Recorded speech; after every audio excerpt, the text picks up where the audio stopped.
looking around with that? You're like, I didn't even look at your man. Okay. Great. So what we are going to look at today is a common structure that will be utilized not only in this platform speech, but that you will again be using in your debates. So understanding a layout of an argument is an essential key in winning a debate and winning over your argument, or winning over your audience, and being able to create just the sound speech all together.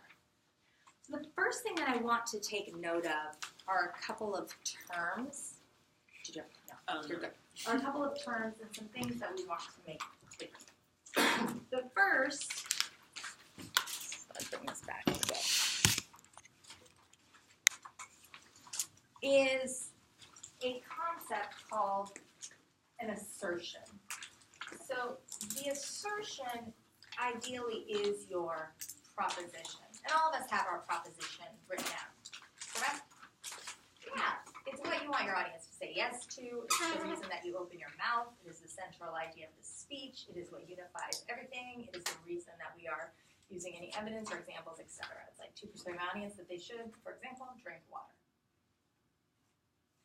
Now, there is an important thing that we need to lay out, and that is we want to make clear our assertion and reason in the introduction of our speech. So remember in that first speech when we gave that attention getter, and then we revealed our topic, and then we went into our thesis statement or the main idea statement, yes? And I talked to you about how oftentimes people will forget to make the connection between the attention getter and the topic, or forget to tell us their name altogether, forget to tell us their topic. This is where we want to lay out essentially what we are going to be talking about and why it's important, or what the area of focus is going to be on. Why should my audience care? So in your introduction, after you have developed an attention getter, which by the way, we're going to go over this introduction and conclusion as well. After you've developed your attention getter, you are then of course going to reveal your topic. But what I want to encourage you to do is give us some type of because. What is the reason as to why this topic is important at all? What do you think? So for example, to persuade my audience to drink water, because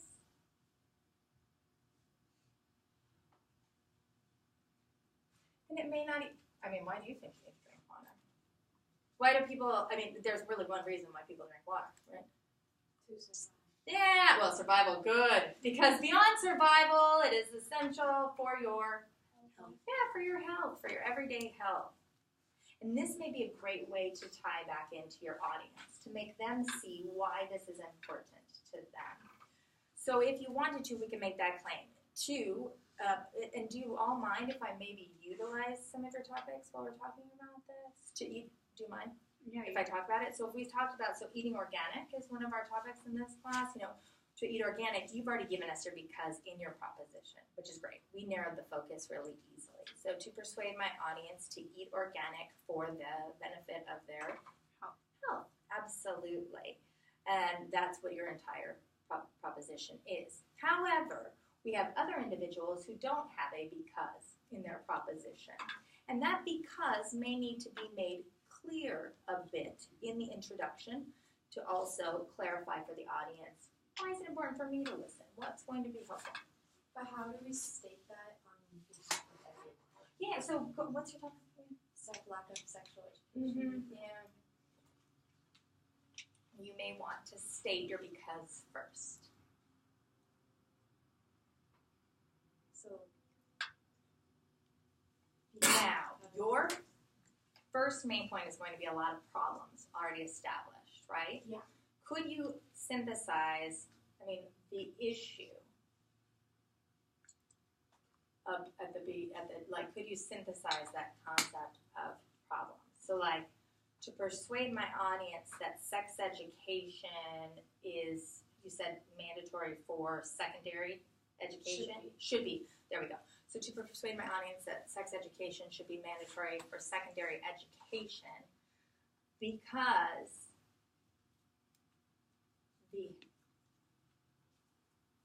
health, both physical and mental, of our youth is at an all-time high, right? Because the sexual health of our youth is at an all-time high, something like that. Does that make sense? A large establishment of like why this is an issue that even needs to be talked about. The assertion and the reason, what we talked about last time when we said there has to be a need, we're going to get many of those needs spelled out in our problems paragraph, but if we could say that this is a need, that may help you. You can flip it if you need to. Because our youth is currently suffering both the physical and mental repercussions of uninformed sex education, it is essential that we should have mandatory sexual education. Does that make sense? Yeah. So glad I just and mind me with my hands. Like I have to, I'm a visual. No, I have to see. Is anybody else thinking like that this makes sense for your introduction?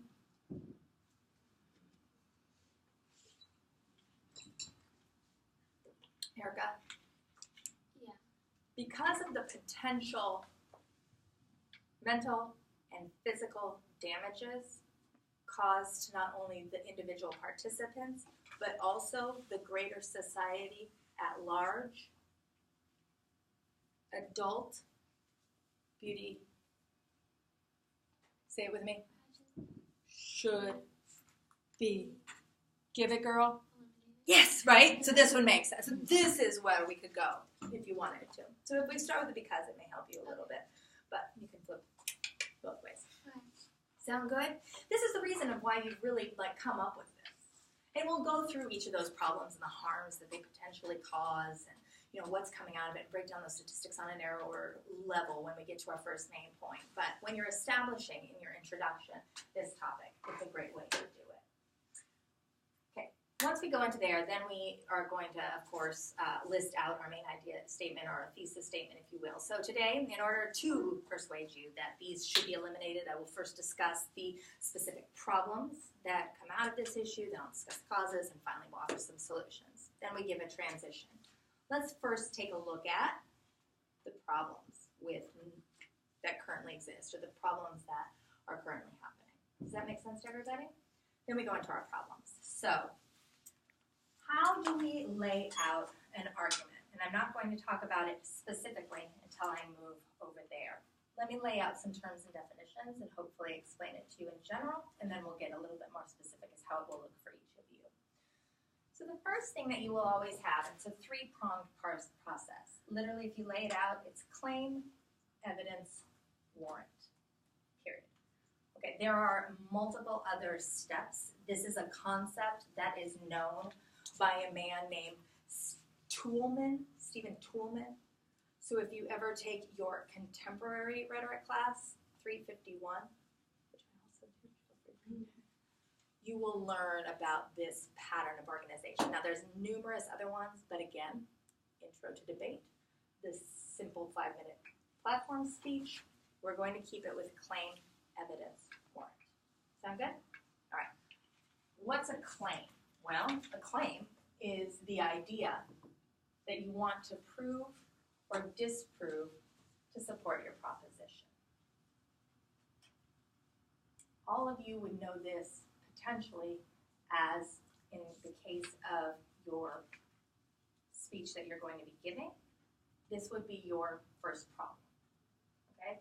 So it'd be like, the first problem with not drinking water is that people's organs aren't working as effectively as they could. That is the idea, potentially a fact or a truth or a belief or an opinion, that we're going to want to prove. If I can prove that my organs aren't working as well as they should be, that in turn is going to help to get people to do what? Drink more water. So that's going to be our first thing. We lay out the claim. So each of you, I believe, if you've done our homework in somewhat of a correct manner, you've written out problem 1. Problem 1, your claim. Problem 2, a claim. Problem 3, what is it? Oh my gosh, y'all. It's like crazy smart. Now, a claim doesn't stand on their own, does it? No, it would be like, so today I'm going to persuade you to drink more water. You should drink more water because your organs won't work. People are like, I don't drink water now. My organs will work just fine. Right? So what do we need to provide them with to prove that to be true? No, Miles, you can't. You have to sing your favorite song if you're going to come in this late. Okay. What's your favorite song? Right now? I don't know. Okay. When you think of it, you let me know. All right. I'm kidding. You take a deep breath, have some M&Ms. We're in the midst of this class. Okay, see? At least I can bribe you to come to class. Now we need to provide you with evidence.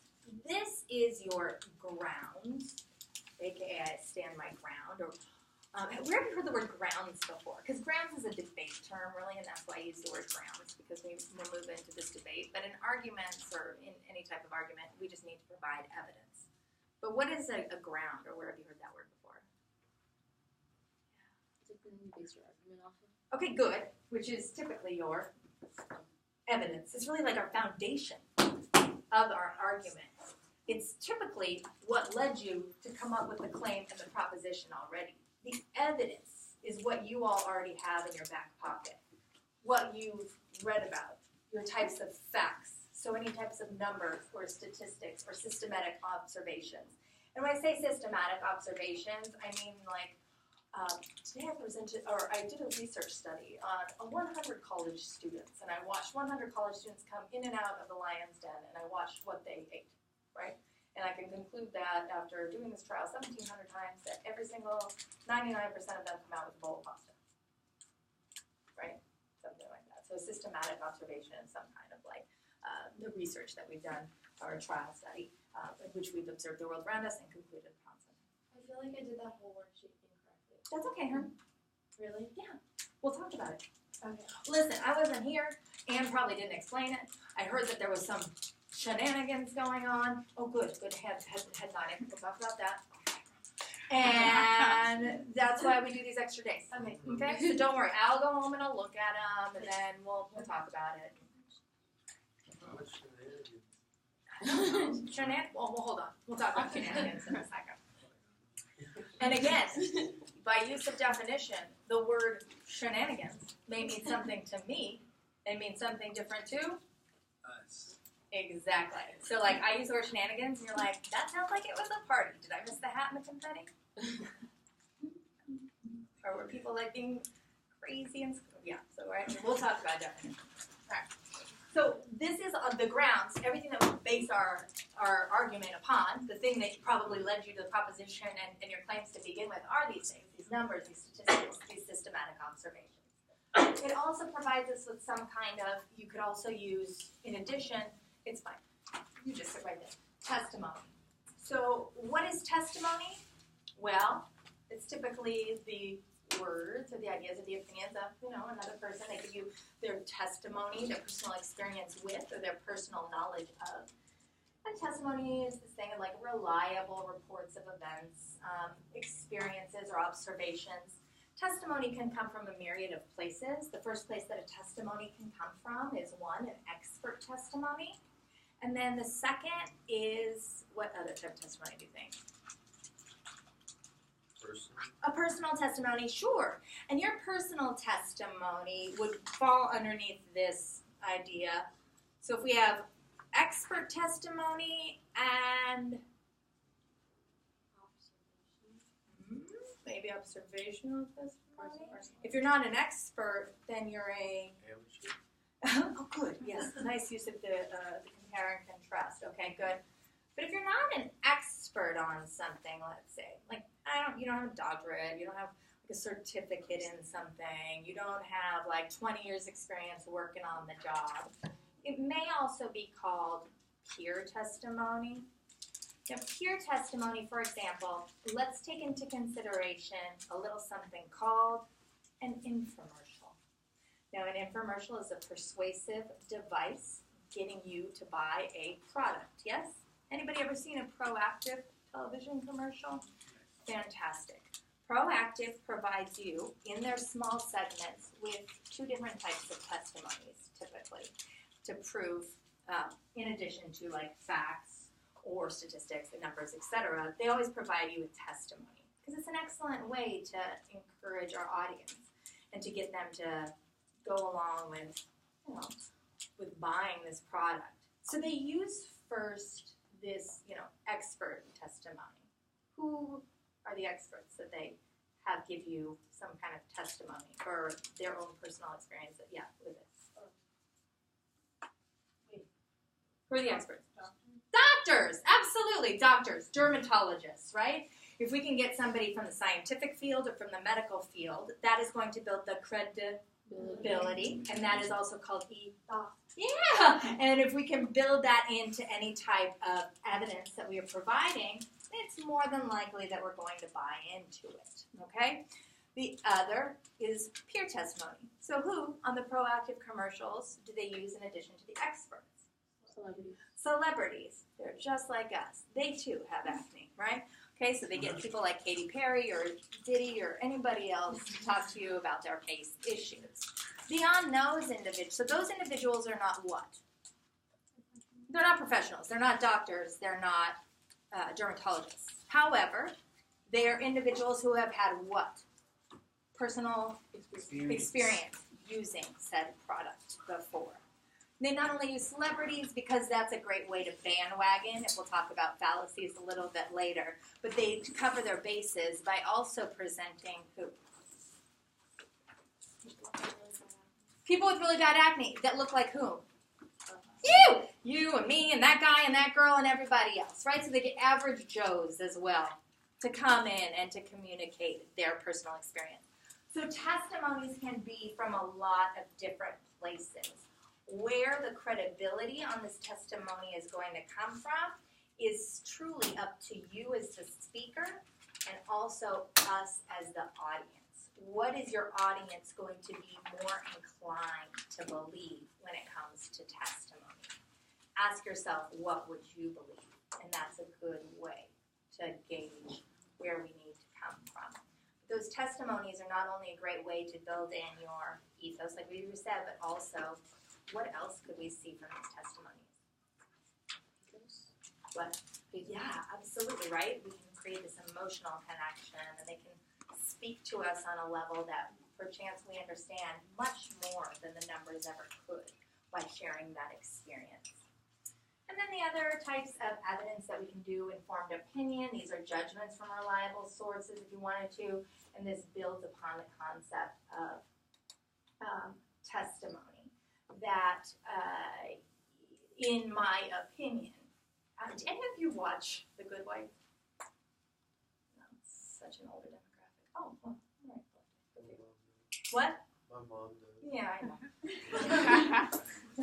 I'm assuming. My friend just started on The Good Wife. Very excited. You just asking about I answer. I couldn't see what. Oh, I know. What does it say? Reveal topic. I don't know what that says. Make clear in the reveal topic portion of the introduction. Write that down. So this evidence is the support to prove or disprove your claim, and in turn, prove or disprove your proposition. So the supporting materials that you found were things like, testimony or statistics or facts or ideas, and you hopefully looked through some of these through the research that you learned how to do. Now, do all of you feel like you were able to utilize the databases and utilize some kind of Google search, etc., to start to find evidence that supports your problems, causes, and solutions? Awesome. If at any point you're having more of a difficult time with this, please come to me, let me know. But also remember that the librarians at your school all have master's degrees at least in, this is me being a gopher, research. Research. That's all. That's what they know how to. I mean, imagine a master's degree in what?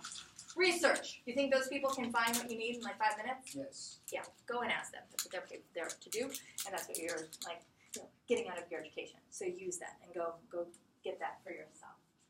So we presented the audience with the claim, and now we've given you some type of evidence to show, hey, look, this just isn't my opinion. I didn't pull this out of thin air. I didn't come up with this out of anywhere. I've given you maybe some statistics, or maybe some facts, or maybe some evidence, and then I give you some evidence. Obviously, that's what all this is. And maybe I give you a testimony, and now I've really proven it true, right? And then we go into our last step, and that's what we call the warrant. Because people will often say, "Let the facts speak for themselves." Do facts speak? Who has to speak for them? You! Absolutely. That is it. You need to speak for these facts. Why? If I say,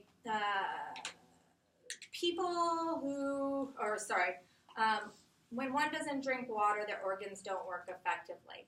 Evidence shows that the kidneys doesn't work, it works 25% less strong than it should if it doesn't have water. The bowels do not produce nearly as much, right? Okay, good. This was riveting. They don't produce as much waste or release as much waste as they could. People have toxins that live in their liver. Now that I told you about the problems, what do all those problems mean in relation to what? You, and why you should start drinking water. Absolutely. So what is that? Great. Those things happen. That's fantastic. So the warrant connects the truth of the evidence, what you've just provided, with the truth of your assertion or your proposition. So it lets us know how these things are connected and why we should be accepting them. The warrant is not always, or can be, what we suggest here, or what we think, is that the warrant is always super obvious. So maybe it doesn't need to be asserted, or maybe it doesn't need to be spoken to our audience. Maybe we don't need to make sense of it. But if all these things are happening, the possibility of your body functioning at a higher level is possible. And therefore, you should start drinking water, right?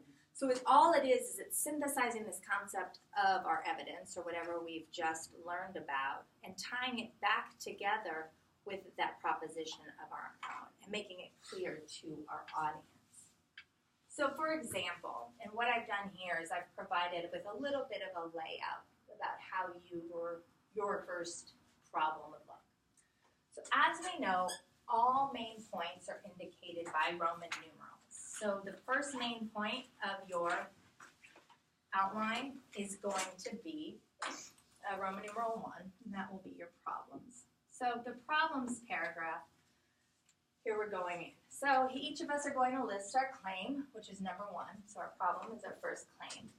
If you need to, you can maybe describe that problem a little bit further, rather than just a simple sentence. If you think your audience maybe needs a little bit more information on what is this problem she's even talking about? I've never even heard of that. What is diverticulitis, right? So maybe you need to describe it. The first problem is that people are developing diverticulitis. So what is diverticulitis? Well, it's a blah, blah, blah, blah, blah, and blah, blah, blah, blah, blah, and it happens with blah, blah, blah, blah, blah, blah, blah, right? And then what we're going to start to do is we'll provide evidence, number 2, to prove this problem is in fact a problem, right? Like, let me give you some evidence to prove that this is in fact a problem, and that's why we need to do something. And then you give your warrant. So why does this evidence prove the claim true?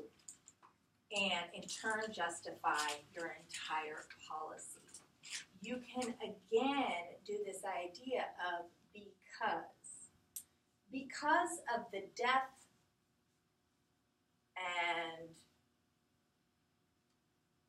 devastation surrounding, let me go into it specifically. We were talking about eating disorders before, right? Eating disorders as a result of this like ideal of like perfection that we're constantly looking at, right? So if we're saying like, it's the first problem is that we have an unrealistic idea of what women should look like in our society. Here's the evidence that suggests that that is creating things like eating disorders. It's creating like mental issues, trans body dysmorphia. Right? So we've presented all that evidence that people have.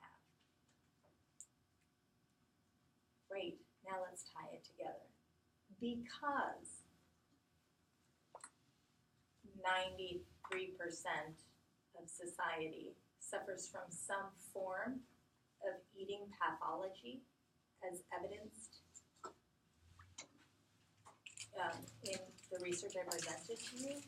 This is a health epidemic that must be stopped in order for our women to thrive. And that is why we must stop the representation of women today. Does that make sense to y'all? So if you can use the word because or therefore, again, much like we did for the assertion in the top, that will help draw these two things together. What was the evidence that you provided? How does that make sense to what we're talking about all together? And that's why we should be taking on this type of issue. Yeah? So there are a couple different types of things that I want to look at here. Has anybody ever heard of this concept of reasoning before in their life? Yes. Do you remember what like reasoning is? Well, just like deductive reasoning. Yeah. And there's another one? Inductive reasoning. Yeah, the deduction and the induction, right? So what is reasoning? The deduction and the induction, but what's the purpose of reasoning? And let me take it back and throw it on you.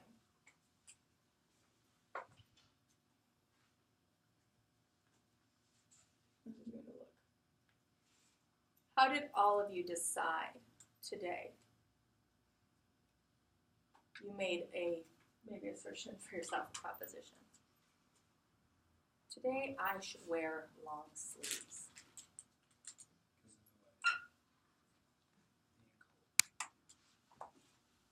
Great. What did you do? How'd you come to the conclusion? You say because of the weather, but how do you come to a conclusion on the weather? What is the weather? Break that even down for me. Yeah. I went to my laptop and I looked up the weather for Marina Del Rey. And the weather for Marina Del Rey said? 51 degrees. And what does 51 degrees mean? Pretty chilly. Okay, and what does pretty chilly mean? Means I should wear a long sleeve shirt so my arms don't get cold. Okay, good. And maybe how did you know that 51 is chilly? Because, yeah. What if it was, okay, so sometimes there's a little something like this. For me, this is a huge difference. 75, golden. Mm-hmm.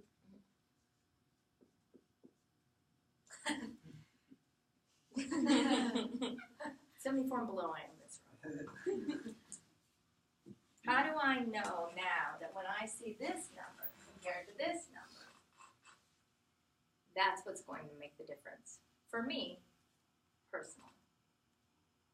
So the weather, sure, is one of our reasons. It said that it was going to be 51 degrees, and 51 degrees means that is less than blank. It's only 20 degrees away from freezing. This typically means that the weather is going to look like blank, blank, and blank. And we've all learned this from what? Experience in life and being around. And now I know my own body, and I know when I need to bring a sweater and when I don't. And I'll be fine. You've used that one before? Yeah. came to that conclusion on your own. I'm not going to take a sweater. I'll be fine. Why? Because you've experienced it before. You know the environment, etc. Okay, so you did that. You didn't have your computer. What else did you look at? Okay, you looked at, great. You didn't look at, you have no technology. How do you know? What's up? Look outside. You look outside. What does outside tell you? If it's windy or if you look at the trees. I know, and sometimes we need extra backup, right? Because if I look outside, right now, the what? The sun is shining. So I may be what? Fooled! Because that one piece of evidence may not be accurate or enough to give me, right? I can't rely on the phenomenon that I'm seeing around me. What else? You can see if other people. So then I start to put on my goggles and I do my sociology experiment, and I observe the environment around me. What? Yeah. The sun is out, yet every single person has a jacket and a beanie on. Right? So we start to conclude by these different reasons. So, with this being said, we have a good amount of information now. We know it's going to be 51. I've looked outside. The sun is shining, but people are wearing hats and beanies. I'm going to go ahead and make the conclusion to wear that long sleeve today. Prepare myself for the cold. You drew to a conclusion on the basis of evidence. And that, my friends, is the definition of reasoning. Drawing to a conclusion on the basis of evidence. Essentially, that is what this concept of a warrant is also helping you do. But if we can start to think about how minds work and how critical thinkers work, they reason with the information that is provided to them. And all reasoning does is take their hand and shows them how you drew to that conclusion. Because of the number on the computer, because of the people outside, because of the whatever, we can start to come to this conclusion. But again, just understanding what 51 may not be enough for everybody. And understanding that sun shining doesn't always mean that it's cold out or that it's warm outside, maybe needs to be explained. So this is where we develop and build into our evidence and provide our audience some understanding as to how that, evidence really makes clear this idea altogether. So there are two different types of reasoning. There are two different types of reasoning that we'll look at. The first type of reasoning is called inductive reasoning. And I will write down the D-U-C-T. So the induction, if you will, moves from general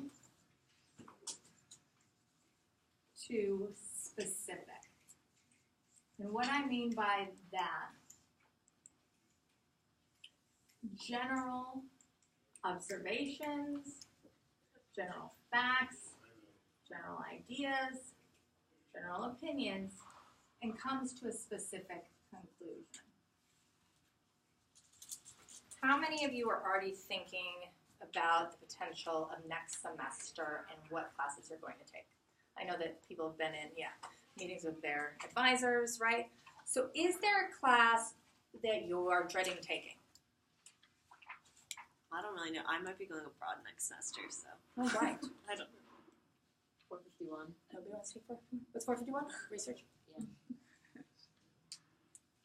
All right, so methods, right? Take it with Darren. Can anybody take Darren, right? Should I take Darren, right? No, I'm asking my seniors. No? Take it with Paige. No.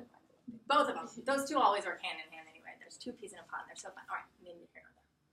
So you're getting ready to take methods. And exactly what you and I did, it's like, oh man, I don't want to take it. I'm dreading taking it. Do you just sign up for the first spot that's available for any old class? No! You start to do what? Oh my gosh! Because you don't want to just make any decision picked out of a hat. You need to come up with a well-informed conclusion. So you start to do a couple of different things. You start to research around. So the first thing you do is you start to ask friends, hey, and let's be honest, Madeline, when we're looking at a hard class, like any of you have taken like your hard class, you have to take like chemistry or something like that. You weren't looking for like what's going to be the most challenging and difficult and hard teacher that I can find so I can take this class that I'm dreading. You're looking for what? The easiest. The easiest. And it's not like you're looking for like an easy A, you're just looking for like some ease in this class that's going to help you get it. Because I know that you all are so smart, right? So it's like, crap, I need to find somebody who's easy. So then you start talking to your friends. And that's the first thing you do. You're like, have you taken 451? They're like, yeah. And they're like, well, who'd you take? She's like, well, I took Smith. And you're like, yeah, was Smith easy? And you're like, yeah, Smith was totally easy. Oh, interesting. And then you talk to your roommate. And you're like, hey, you took 451, right? And they're like, yeah, I took Smith. So easy. You have to take it. And you're like, all right, interesting. Then you go to this super valid website called ratemyprofessor.com because it matters if you're hot or not to be a good teacher. And it says that this Smith person is in fact easy up at the top in their little statistics section. Gives you like a 4.5 of ease, right? There's your quantitative. But then what is Rate My Professor filled with? A bunch of, what kind? Peers. People who have taken that person before, right? You're like, then you're reading through it. It's like, Smith is easy, take Smith, it's an easy A. You've done this before. No, never. What? You never done a regular professor? This is done. Oh, Valente is like all about it. Like, okay. He's a freshman. He's cool. I got time. But you should, talk to your friends. Rate My Professor. Clearly the valid website. All right, so you read it. You read the comments. You read the numbers. You're like, 45 people. And all of them said Smith was okay. And then you go to your counselor and you're like, listen, I'm looking for the class. I have to take 451. You know I'm a good student, but I'm so flipped out. I really need somebody who's like easier. And the counselor's like, don't tell anybody I said this, but Smith here is pretty easy. My friends say Smith is easy. Rate My Professor suggests Smith is. My counselor says Smith is. Therefore, we can conclude that. Okay, fantastic. Smith is easy. We can conclude that Smith is easy. And that's going to lead me to take this class a little bit more. So what we've done here is we've reasoned with information. Now, have you ever been told to take a class by somebody, everybody, Rate My Professor, everyone, the last person is like, take this class, it's so amazing, you'll love it, it's like super great and easy and whatever, and you get in there and you're like, what the was everybody talking about? Okay. That is why the induction is probable, but it's not always guaranteed. Does this make sense to you? More than likely it is going to happen. More than likely you are going to get the result. More than likely we've seen it happen enough times that the conclusion will in fact be true. But it's typically probable information. And making sure that that is clear is going to be important, but you can do so within the wording of some type of inductive reasoning. So with the induction, we can fall into the fallacy that I just spoke about, where you're like, well, that's interesting.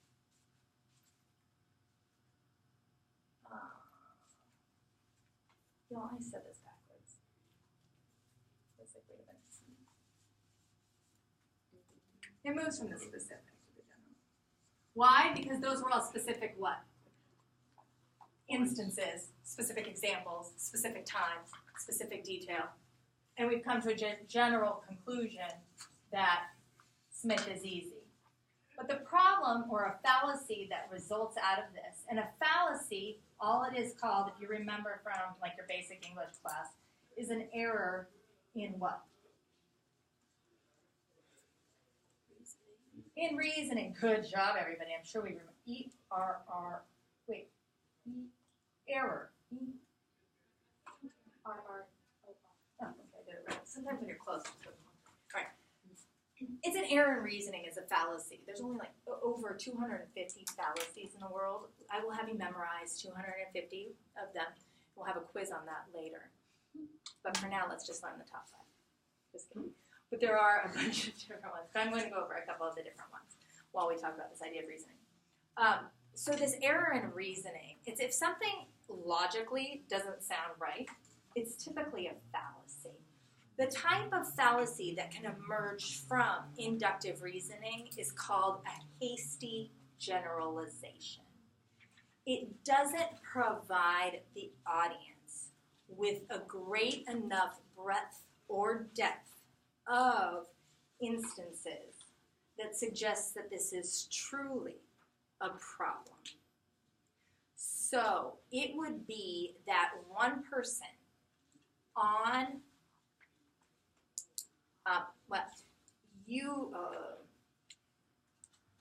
so let me say it again. So a hasty generalization, if you will, suggests that, or the fault in it, is that it draws to a conclusion when there hasn't been enough instances or enough credible instances to prove this to be true.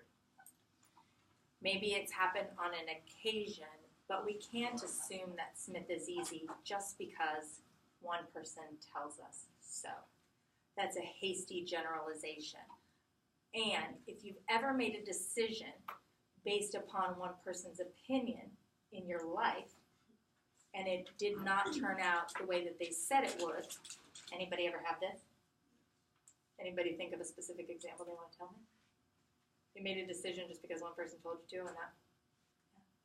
Maybe not with decisions, but with people like, are like, oh, that girl just pushed past me in class. She's so mean. Perfect. This is an instance which probably isn't representative of that individual's what? Character. Absolutely. We don't know the many other things. Now, if that individual has a pushing problem, and we've seen it happen repeatedly, and you're like, oh my gosh, that did happen, and she actually has to go to anger counseling because she pushes people in, and we come to find that out, then we can maybe draw to a conclusion that that individual has a mean spirit, right? But otherwise, one instant. So many of us have made hasty generalizations. My friend told me this girl was looking at me, and then I went up to her and I talked to her, and She wasn't. she wasn't looking at me. She like was that. looking at you. She was looking at me, but not like that. But not like that. Okay. And this is a good way to do. So in this case, whose fallacy or error in reasoning was it? What? My friend, Sure. because I didn't see her looking at me. Okay. So whose fault is it? My friend. Let's take some responsibility. We can still keep deflecting upon that person, but in the grand scheme of things, if you wanted to not have a generalization and ensure that the behavior that you were going to do was in fact correct, you could gather more information here on, right? Just like all of us. I support your choices. It never hurts to just, the least you could, or the worst thing that's going to happen is what? Rejection. Yeah, no big deal. You know what you'll do? Keep trying. Keep trying. So find somebody else. Absolutely. Wasn't meant to be. Call it a day. Kidding. I loved the Chad. 10 years before we actually started dating. So I am an anomaly. I always say that. I am your hasty generalization. I am the outlier in this case, but all right, so about personal experiences, about maybe individuals liking you, hasty generalizations come about in regards to stereotypes oftentimes as well, if we think about how stereotypes develop. If we think about how we come to understand the people around us and the world around us, can we make assumptions that all persons are like, or all etc. are like? No. So we want to have a good whole idea. With that said, here, when we lay out our problems, a good idea may be to give us a couple pieces of evidence that show that your claim is in fact true. Because one piece of evidence from one study that says something is maybe not going to be enough to convince your audience. And so in turn, I may need a statistic, and then I may also need a testimony on top of that, and then perchance I use some other type of, example that I've pulled from somewhere. And this will give not only your argument more credibility, but will provide the audience with more information to draw to this conclusion along with you, and then get them to take on your proposition. Does that make sense? Okay, so that's one type. Now, the other type, like we said, is this thing called the deduction. Oh, and as a side note, some types of inductive reasoning also align themselves with two other things, or a form of inductive reasoning before we go on to the deduction. Can I erase this part? Y'all, yeah. You all know you can take notes. All right, so the two other types before we go to the deduction really quick is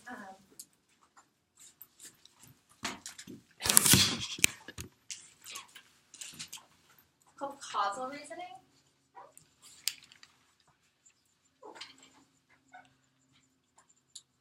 And the other is called analogical reasoning.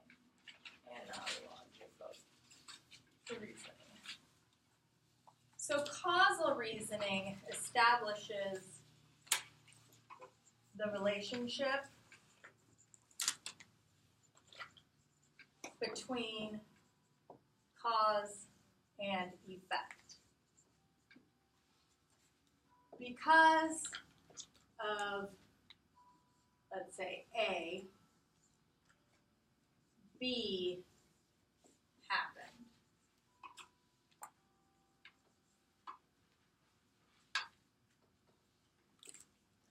If any of you have some type of speech about health issues, this may be a good type of reasoning for you to use.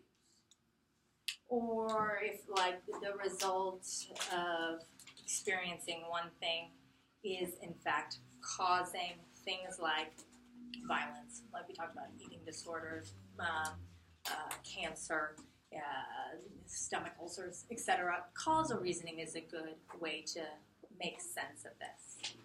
Any of you ever see that movie, Super Size Me? People liked it back in the day. Mm-hmm. All right. This guy sets out, he makes a proposition that we should not, because it causes major health problems, right?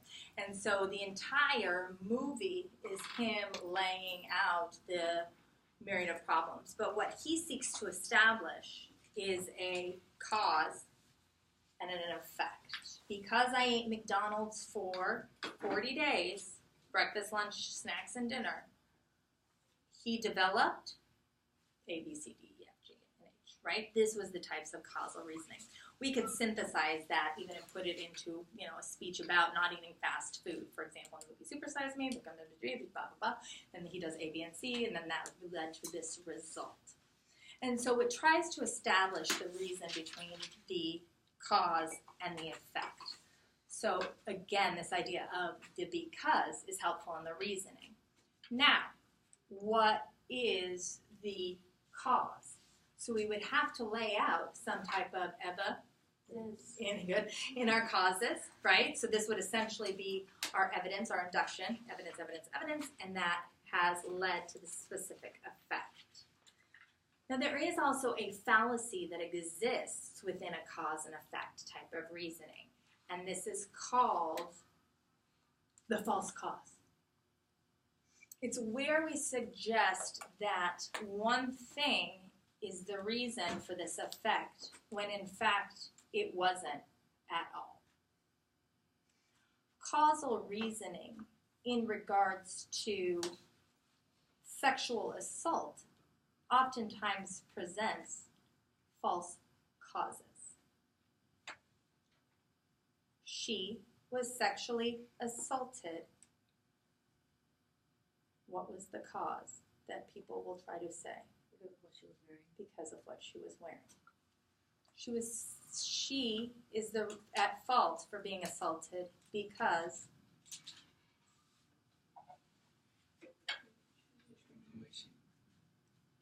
she was drinking. Okay, good.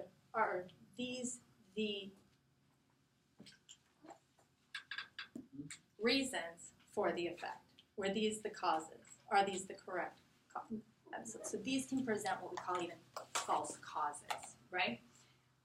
If I eat a cheeseburger, I will get fat. How many of you have ever in your brain thought this? I can't eat the cheeseburger because I'll get fat. If you haven't, I give you a lot of credit in the world today because you've heard that message a million times. Have you not? Okay. If you eat a cheeseburger, will you get fat? How many of you were apprehensive even about answering it? That's what it says about our society, right? If I eat a cheeseburger, one cheeseburger, am I going to get fat? If I eat a McDonald's cheeseburger, it's 250 calories. You know how many more calories I get during the day? I don't know, about 1,300 more. Please upon my butt. Simple math will prove to you that you can eat like 6 cheeseburgers a day and still not get what? Yeah, it's just calories and numbers. Does that make sense? If I eat a cheeseburger, 17,000 cheeseburgers 17,000 times a day for the rest of my life, somebody may put on a couple lbs. But if you eat a cheeseburger, you're not going to get fat. A fallacy. So then when we're doing research and there's studies that are like correlated, Mm-hmm. should we try to stay away from using them? Oh, no. If they're not like causal but like correlated? What do you mean? So, for example? Like this is related to this. If you're doing like health, like taking this medication is like related to these diseases, but you can't say that because these participants took it, it caused this. There hasn't been enough evidence to prove it to be true yet, Yeah. right? Okay. Like And- any more study or something. Absolutely, there has to be more studies on it. I wouldn't present it per se as your only piece of empirical evidence. But there's also something important about like noting credibility in something like that, whereby, for example, in regards to health, there hasn't been enough study. Oh God, who was it that I was talking to? Oh, I was talking about with you. This idea of GMOs, right? Genetically modified food, there's not a ton of research still on the effects of what's going to happen to our bodies should we ingest A, B, and C. Here's what's been presented. We hadn't been fully conclusive on it, per se. And you can present that, but then that would lead us into what I may speak about next, which is this idea of like analogical reasoning. So, and I say the idea of credibility, Sal, because, for example, with GMOs, there's a lot of politics that goes into us being able to have information about things that are going to affect our health.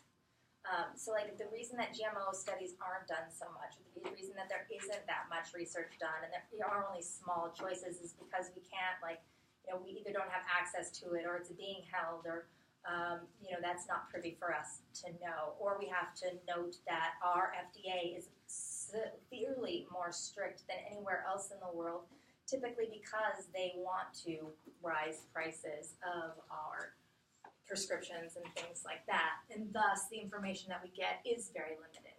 So I present you with this case, and then I also ask you to think about these personal cases as well, of stories that have been told from people. Because usually it's people will come out of the woodwork and give their own experiences beyond anything statistical. So that's why I always say build your evidence, because one may not be suffice enough. So a correlation, sure, I wouldn't say it's necessarily causal. We couldn't say, but it wouldn't be a false cause if you set it up as you're not saying that it 100 this caused this, right? So if you give that kind of pretense to explaining, or that kind of explanation, you get it. The last thing that you could do, so we talked about this thing called analogical reasoning. So what's an analogy? Y'all remember, you don't have to do it in your SATs anymore, but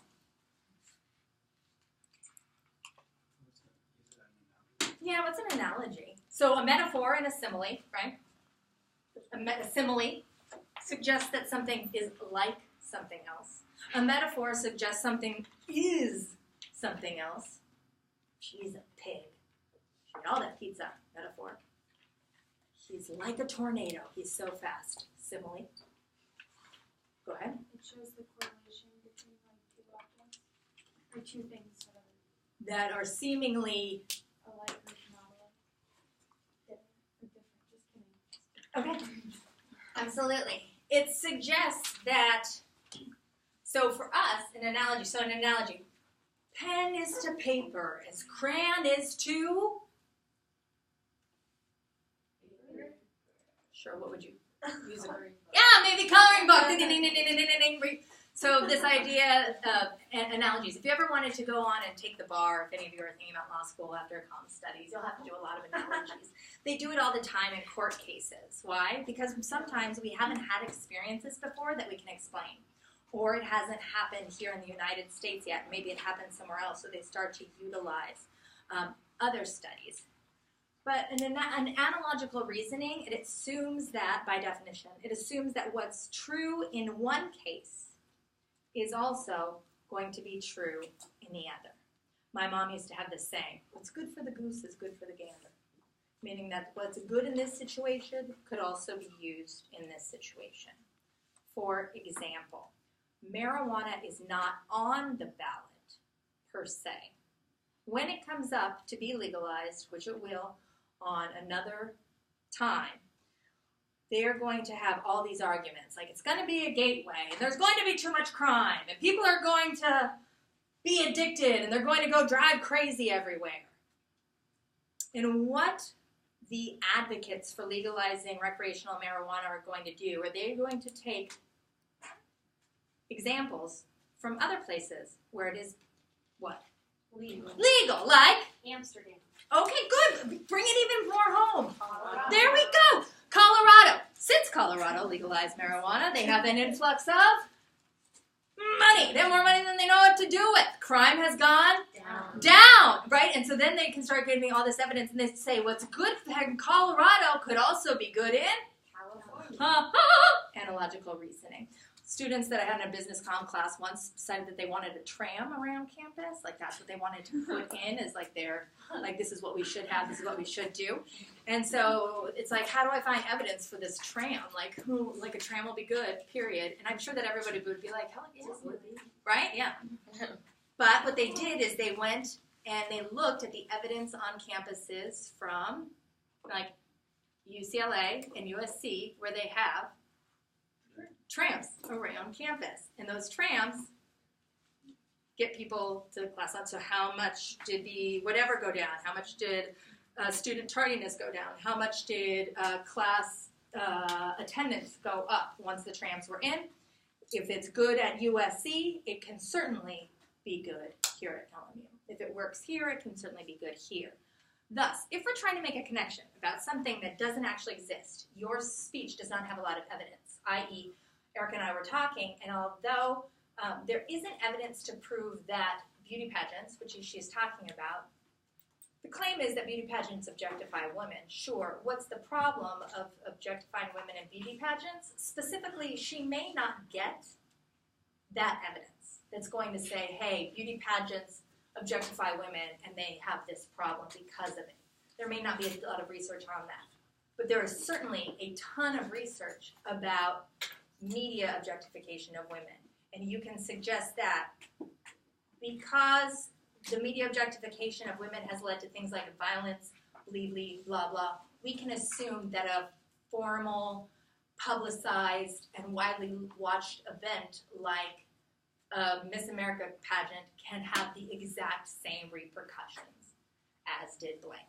Does that make sense? And that's why we need to get rid of it. So these are the three different types of inductive reasoning that we can use. And all it is making sense of your evidence and understanding that Sometimes we need to take an analogy and make a comparison between two things. If we need to establish the cause of something, we can show A has proven it, B has proven it, C has proven it, and this was the effect, that it actually did, in fact, lead to it, that there wasn't a false cause, that there wasn't something else like a placebo going on, that somebody wasn't like angry, whatever. And then also, you know, making this idea of a generalization. So like evidence, evidence, evidence, draw to a conclusion. That specific inductive reasoning.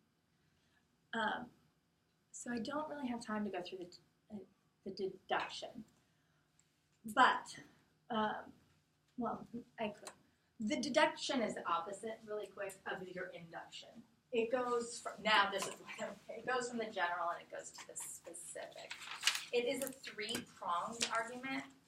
So it's like a,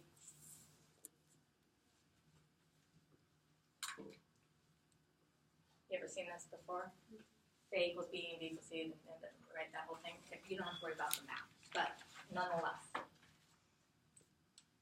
The first premise must be true in order for everything else to steer clear, or for everything else to be true.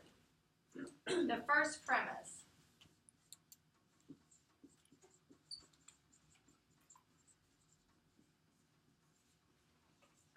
this is the claim I want to make to you. All students are lazy. False. Joe is a student. Therefore, we can deduct that Joe will be Lazy. all right. How many of you have ever deducted based upon somebody who walks in just looking at a book by a cover? Right? You've maybe gotten to this point already. Somebody walks in and you're like, all basketball players are basketball. Here comes Miles. Miles must be okay. What is the problem with the deduction is huge. Again, in grand scheme of social situations, we know that it can lead to intolerance, hate, stereotypes, racism, sexism, etc. Because of what word? All. Most deductions will try to encompass this idea. But this is where that same-sex marriage always wins, is in the deduction. If all men in the United States are created equal and deserving of equal rights, Joe and Jim are men in the United States deserving of equal rights. Thus, right, so that's where we can see how this one works in. We'll talk a little bit more about the deduction later. Miles, you are not dumb. Everybody knows that basketball players, to do that would be, again, a generalization. That would be problematic. All of your smart cookies, bring with you 2 copies of what? The problems on Thursday. Of the problems on Thursday. You do not, and just as a note, never write your introduction or your conclusion until you're done. So that's why I'm waiting to write this introduction and conclusion. Okay, what was the situation? What situation? What did I tell you? What was the word you used? I don't remember the What, word. huh? I don't remember the word you used. What's it? Where? The what?